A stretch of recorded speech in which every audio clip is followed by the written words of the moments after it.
Сапалы медициналық көмек дәрігердің кәсіби біліктілігіне ғана емес, дәрігер мен пациент арасындағы сенімге, ашық қарым-қатынас пен өзара құрметке де байланысты. Өзара сыйластық қалыптасқан жағдайда дәрігер науқастың денсаулық жағдайы туралы толық әрі нақты ақпарат алады. Пациент дәрігердің ұсынымдарын мұқият тыңдап, емдеу тәртібін сақтайды. Түсінбеушілік пен қателіктердің алдын алуға тырысады.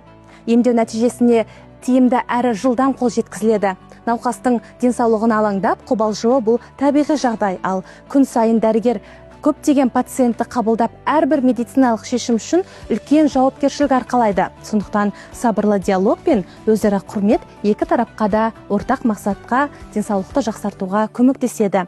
Егер қандай да бір мәселе түсініксіз болса, сұрақ қоюдан тартынбаңыз. Егер жаңа белгілер пайда болса, немесе денсаулық жағдайыңыз өзгерсе, бұл туралы дәрігерге міндетті түрде хабарласыңыз. Егер көмек немесе қосымша түсіндіру қажет болса, ашық айту маңызды.